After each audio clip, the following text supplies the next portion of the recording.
ನಾಮಕ್ಕೆ ಸ್ತೋತ್ರ ಉಂಟಾಗಲ್ಪಡಲಿ. ಪ್ರೀತಿಯುಳ್ಳ ದೇವಜನರೇ, ಯೇಸು ಕ್ರಿಸ್ತನ ಹೆಸರಿನಲ್ಲಿ ನಾನು ನಿಮ್ಮನ್ನು ವಂದಿಸುತ್ತೇನೆ. ಕೀರ್ತನೆಗಳು 34ನೇ ಅಧ್ಯಾಯ 5ನೇ ವಚನದಲ್ಲಿ ವಾಕ್ಯ ಈ ರೀತಿಯಾಗಿ ಬರೆಯಲ್ಪಟ್ಟಿದೆ. ಆತನನ್ನೇ ದೃಷ್ಟಿಸಿದವರು ಪ್ರಕಾಶ ಹೊಂದುವರು, ಅವರ ಮುಖವು ಲಜ್ಜೆಯಿಂದ ಕೆಡುವುದೇ ಇಲ್ಲ ಅಂತೇಳಿ ವಚನ ಬರೆಯಲ್ಪಟ್ಟಿದೆ. ಪ್ರೀತಿಯುಳ್ಳ ದೇವಜನರೇ, ನಾವೇನ್ ಮಾಡ್ಬೇಕಂತೆ, ನಮ್ಮ ದೇವರನ್ನ ನಾವೇನ್ ಮಾಡ್ಬೇಕಂತೆ ದೃಷ್ಟಿಸಬೇಕಂತೆ. ಆಗ ನಾವೇನಾಗ್ತೇವೆ, ಪ್ರಕಾಶವನ್ನು ಹೊಂದುತ್ತೇವೆ ಅಂತೇಳಿ ವಚನ ಬರೆಯಲ್ಪಟ್ಟಿದೆ. ಕೆಲವೊಂದ್ಸರ್ತಿ ನಾವೇನಾಗ್ತೇವೆ, ಲಜ್ಜೆ ಪಟ್ಟು ಹೋಗ್ತೇವೆ. ಕೆಲವೊಂದ್ಸರ್ತಿ ನಾವು ನಾಚಿಕೆ ಪಟ್ಟು ಹೋಗ್ತೇವೆ. ನಮ್ಮ ಕೆಲಸ ಕಾರ್ಯಗಳಲ್ಲಿ ನಾವು ನಾಚಿಕೆ ಪಟ್ಟು ಹೋಗ್ತೇವೆ. ನಮ್ಮ ಒಂದು ಬಿಸ್ನೆಸ್ಗಳಲ್ಲಿ ನಾವು ಲಜ್ಜೆ ಪಟ್ಟು ಹೋಗ್ತೇವೆ. ನಮ್ಮ ಎಜುಕೇಶನ್ಗಳಲ್ಲಿ ತಲೆ ತಗ್ಗಿಸಿ ಹೋಗ್ತೇವೆ. ಯಾಕೆ ಅಂದ್ರೆ ನಾವು ನಮ್ಮ ದೇವರನ್ನ ನಾವೇನ್ ಮಾಡುವುದಿಲ್ಲ, ದೃಷ್ಟಿಸುವುದಿಲ್ಲ. ನಮ್ಮ ದೇವರನ್ನ ನಾವೇನ್ ಮಾಡುವುದಿಲ್ಲ, ನೋಡುವುದಿಲ್ಲ.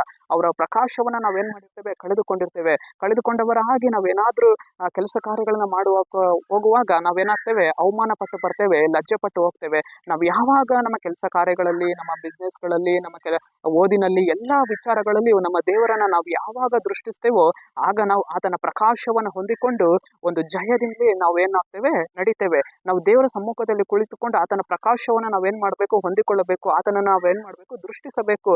ಆತನ ಪ್ರಕಾಶವನ್ನು ಹೊಂದಿಕೊಂಡು ನಾವು ಏನೇ ಕೆಲಸವನ್ನು ಮಾಡೋದಕ್ಕೆ ಹೋದ್ರು ಅಲ್ಲಿ ಒಂದು ನಾವೇನ್ ಮಾಡ್ತೇವೆ, ಜಯವನ್ನ ಕಾಣ್ತೇವೆ. ಪ್ರೀತಿಯುಳ್ಳ ದೇವ ಜನರೇ, ನಾವೇನ್ ಮಾಡ್ಬೇಕು, ಮೊದಲು ದೇವರನ್ನ ನೋಡ್ಬೇಕು. ಅವರ ಪ್ರಕಾಶವನ್ನು ಹೊಂದಿಕೊಂಡು ನಮ್ಮ ಕೆಲಸ ಕಾರ್ಯಗಳಿಗೆ ಹೋಗುವಾಗ ಜಯವನ್ನ ಕಾಣ್ತೇವೆ, ಅವಮಾನವನ್ನ ನಾವು ಅನುಭವಿಸುವುದಿಲ್ಲ. ಸರಿ, ನಾವು ಕಣ್ಣುಗಳನ್ನು ಮುಚ್ಚಿ ಪ್ರಾರ್ಥಿಸೋಣ.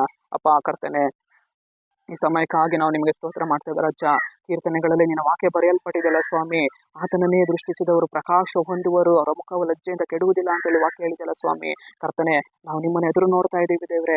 ನಮ್ಮ ಕೆಲಸ ಕಾರ್ಯಗಳಲ್ಲಿ ನಾವು ನಿಮ್ಮನ್ನ ಎದುರು ನೋಡಬೇಕು ಸ್ವಾಮಿ. ನಮ್ಮ ಬಿಸ್ನೆಸ್ಗಳಲ್ಲಿ ಸ್ವಾಮಿ, ನಮ್ಮ ಎಜುಕೇಶನ್ಗಳಲ್ಲಿ ಸ್ವಾಮಿ, ನಾವೆಲ್ಲಾ ಕಾರ್ಯಗಳಲ್ಲೂ, ನಮ್ಮೆಲ್ಲಾ ಪ್ರಯಾಸಗಳಲ್ಲೂ ಕರ್ತನೆ ನಾವು ನಿಮ್ಮನ್ನ ಎದುರು ನೋಡುವಂತೆ ಅಪ್ಪ, ನಿಮ್ಮ ಪ್ರಕಾಶವನ್ನು ಹೊಂದಿಕೊಳ್ಳುವಂತೆ ಅಪ್ಪ ನಮಗೆ ಸಹಾಯ ಮಾಡು ಸ್ವಾಮಿ. ನಮ್ಮ ವಿರೋಧವಾಗಿ ಹೋರಾಡಿಕೊಂಡಿರುವಂತ ಎಲ್ಲ ಅವಮಾನಗಳು, ಲಜ್ಜಾಸ್ಪದ ಕಾರ್ಯಗಳನ್ನ ನೀನು ತೆಗೆದಾಕು ಸ್ವಾಮಿ. ದೇವರೇ, ನಿನ್ನ ಪ್ರಕಾಶ ಹೊಂದಿಕೊಂಡು ನಡೆಯುವಂತ ಮಕ್ಕಳನ್ನಾಗಿ ನಮ್ಮನ್ನ ಮಾರ್ಪಡಿಸು ಕರ್ತನೆ. ಅದಕ್ಕಾಗಿ ನಾವು ನಿಮ್ಗೆ ಸ್ತೋತ್ರ ಮಾಡ್ತೇವೆ ರಾಜ. ಈ ವಿಡಿಯೋವನ್ನ ನೋಡ್ತಾ ಇರುವಂತ ಎಲ್ಲಾ ಜನರನ್ನ ಸಂಧಿಸು ಸ್ವಾಮಿ. ಅವ್ರನ್ನ ನಿನ್ನ ಪ್ರಕಾಶದಿಂದ ನೀನು ತುಂಬಿಸು ಸ್ವಾಮಿ. ಅವರೆಲ್ಲಾ ಕೆಲಸ ಕಾರ್ಯಗಳನ್ನು ನೀನು ಬಲಪಡಿಸು ಸ್ವಾಮಿ. ನಿನ್ನ ನಾಮಕ್ಕೆ ಮಹಿಮೆ ಉಂಟಾಗಲಿ ಕರ್ತನೆ. ಯೇಸುವಿನ ನಾಮದಲ್ಲಿ ತಂದೆ ಆ ದೇವ್ರೆ, ಆಮೆನ್.